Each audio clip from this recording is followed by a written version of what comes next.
कहानी थोड़ी लंबी और बोरिंग हो जाएगी, लेकिन इसको सुनने के बाद आपके दिमाग का भोसड़ा ना हो जाए तो अपना नाम खुद का चेंज कर लीजिएगा। ये बात है होली के त्यौहार के बारे में, होलिका दहन के बारे में। जब जब हमारे हिंदू त्यौहार आते हैं, नई नई बकचोदियाँ पैदा हो जाती हैं, नए नए बकचोद लोग भी पैदा हो जाते हैं। आप ये छोटी सी स्टोरी सुनिए, हो सकता है आपको बोर कर दे, लेकिन सुनिएगा, मजा जरूर आएगा। 4 मार्च को है ना शायद होली। 4 मार्च को आप सभी लोग होली नहीं मनाएंगे,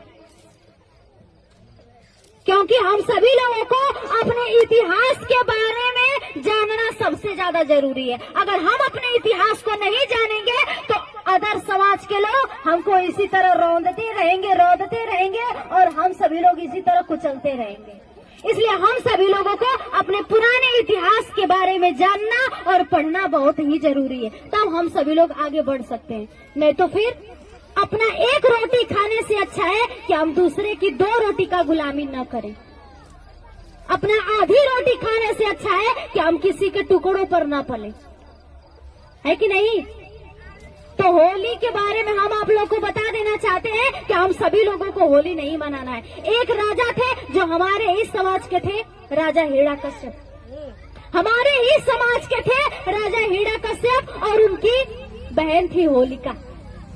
उनकी बहन थी होलिका और राजा हिरण्यकश्यप के पुत्र थे प्रहलाद। उनके पुत्र थे प्रहलाद, और प्रहलाद बहुत ही छोटे थे, मात्र 6-7 वर्ष के थे। 6-7 वर्ष के थे और बहुत ही अच्छे बालक थे।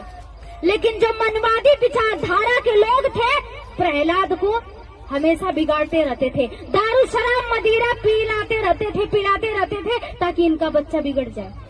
और जो होलिका थी उनकी बहुत ही ज्यादा इज्जत करती थी और प्रहलाद को बहुत ज्यादा मानती थी। प्रहलाद को बहुत ज्यादा मानती थी और होलिका की शादी होने वाली थी। होलिका की शादी होने वाली थी और होलिका बहुत ही ज्यादा अपने भतीजे को मानती थी। उसका भतीजा गया था कहीं घूमने के लिए, कहीं खेलने के लिए, और उसको बहुत ज्यादा शराब वराब पिला दिए थे लोग, मनवादी विचारधारा के लोग शराब पिला दिए थे प्रहलाद को। और होलिका खाना ले करके गई अपने भतीजे को खिलाने के लिए। अपने भाभी से कहती है कि भाभी मेरी शादी हो जाएगी, मैं तो कल चली जाऊंगी, लेकिन मैं अपने भतीजे से बहुत प्यार करती हूँ, कम से कम खाना दे दीजिए, मैं उसको खिला दूं, अपने हाथों से 2 कवर खिला दूं, कल तो मैं चली जाऊंगी। होलिका खाना ले करके जाती है और वहीं पे कुछ लोग रहते हैं और उनसे पूछती है कि प्रहलाद को कहीं देखे हैं आप? वो लोग कहते हैं कि बस कुछ ही दूर पर चले जाइए, वहीं पे मिलेंगे। वो होलिका जाती है खाना ले करके, लेकिन वहाँ पे प्रहलाद नहीं रहते हैं। फिर वहीं पे कुछ दूर पूछती है कि आपने कहीं प्रहलाद को देखा है? वो कहते हैं कि आप कुछ दूर चले जाइए, वहीं पे प्रहलाद आपको मिलेंगे। और होलिका जाती है और वहाँ पे बस जंगल झाड़ी रहता है और वही मनवादी विचारधारा के लोग होलिका की इज्जत लूट लेते हैं। होलिका के साथ रात भर बलात्कार करते हैं। होलिका के साथ रात भर बलात्कार करते हैं। सभी लोग मिल करके उसकी इज्जत लूट लेते हैं और होलिका को जला देते हैं। होलिका को जला देते हैं और हम सभी लोग क्या कहते हैं? हैप्पी होली। जब कोई शहीद हो जाता है, कोई वीर शहीद हो जाता है, तो कहते हैं ना कि वीर, कहते हैं ना वीर, लेकिन हम लोग होली में जब रंग लगाते हैं तो उसको कहते हैं अवीर, उसको कहते हैं अवीर। तो वो सब जश्न मनाते हैं कि हमने इस लड़की को मार दिया और इस लड़की के मारने के बाद हम लोग को कोई पाप न लगे, इसके लिए हम लोग होली मनाते हैं। तो सोचिए, जब हमारे बहन बेटी के साथ बलात्कार हो जाएगा, हमारी बहन बेटी की इज्जत लूट जाएगी, तो क्या हम लोग होली खेलेंगे? हम लोग जश्न मनाएंगे? हम लोग रंगों का त्योहार मनाएंगे? इसलिए हम लोगों को होली भी नहीं मनाना चाहिए। हमारे ही समाज की बेटी थी, हमारे ही घर की बेटी थी और इसकी इज्जत लूट ली गई, लेकिन आज हम लोग होली मनाते हैं। तो इसलिए हम आप सभी लोगों से हाथ जोड़कर विनम्र निवेदन करते हैं कि आप सभी लोग अपने इतिहास को पढ़िए, अपने पुराने इतिहास को जानिए, तब हम सभी लोग नहीं मनाएंगे। हम लोग अपने पुराने इतिहास को पढ़ते हैं तो हमारे रोंवा खड़े हो जाते हैं कि हमारे महान पुरुषों ने कितनी कुर्बानियां हमारे लिए दी है। हमारे महान पुरुषों ने कितने लोगों का घर बसाया है, अपना घर उजाड़ करके। तो हम लोगों को समझदारी होनी चाहिए, हम लोगों को पढ़ना पड़ेगा। हाँ, तो कहानी सुनने के बाद आपको पता चला होगा कि मोहतरमा की बुआ जी थी उनके राजा की बहन थी। मतलब राजा के बच्चे को मनुवादी लोग शराबी पिला देते थे 7-8 साल के बच्चे को।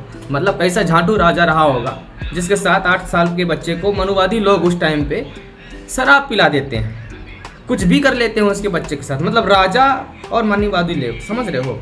इस कहानी में कोई लॉजिक समझ में नहीं आता है मेरे को भाई, कोई लॉजिक समझ में नहीं आता। लेकिन ये जो नए प्रकार की प्रजाति निकल रही है ना इस टाइम पे, जो अपने आप को समाज से अलग बताती है, हिंदू समाज से अलग बताती है, अपने आप को एक अलग तरीके से शो करती है समाज के सामने कि हम ऐसे लोग हैं जिनको हमेशा से प्रताड़ित किया गया है। और दूसरी तरफ यही लोग बोलते हैं कि हमारा जो राजा था हमारे समाज का था। मतलब इनके समाज का राजा भी है और यही लोग प्यासे भी मर जाते हैं और इनको प्रताड़ित भी किया जाता है। यही लोग गांडू होते हैं, यही लोग शेरनी का दूध पीते हैं, यही लोग योद्धा होते हैं, सब कुछ यही लोग थे। तो कहानी का तात्पर्य निकलेगा कैसे? निकले कैसे? एक पक्ष में अगर टिक जाए कोई तो दूसरे पक्ष का निर्णय सुन सकता है और समझ सकता है, लेकिन दोनों पक्ष में यही कूदते हकते मूदते रहते हैं। तो बताइए हम कैसे फैसला लें कि ये सही है या गलत है? भोफड़ी के दिमाग का ऐसा भोफड़ा मचा देते हैं, समझ में नहीं आता है कि हम त्यौहार मनाएं, इनके पीछे भागे डंडा लेकर। त्यौहार आता नहीं है, इनकी बकचोदियाँ चालू हो जाती हैं। खैर कोई बात नहीं, हैप्पी होली, हैप्पी होलिका दहन। अगर इनकी बुआ ऐसी थी जो अपने भतीजों को जलाना चाहती थी, पता नहीं ये इतिहास कहाँ से पढ़ के आते हैं बकचोदी वाले, लेकिन अगर इनकी बुआ ऐसी थी तो पेल के जलाइए। अगर क्राइम होता है तो उसमें जेंडर नहीं देखा जाता है, गलत मतलब गलत। और तो और हिरण्यकश्यप की बहन का बलात्कार भी हो जाता है और वही चंद लोग बलात्कार करते हैं जिसको राजा सिर्फ देखता रहता है, और रेप होने के बाद वहाँ के लोग उसको सेलिब्रेट भी करने लगते हैं और राजा इनके समाज का कुछ नहीं कर पाता है। इनका ये ऐसा कहना है। तो आपके राजा को कुछ करना नहीं चाहिए था, वो इतिहास वहाँ पे बनने ही नहीं देना चाहिए था जिसके चलते आपके ऊपर अत्याचार होने लगे।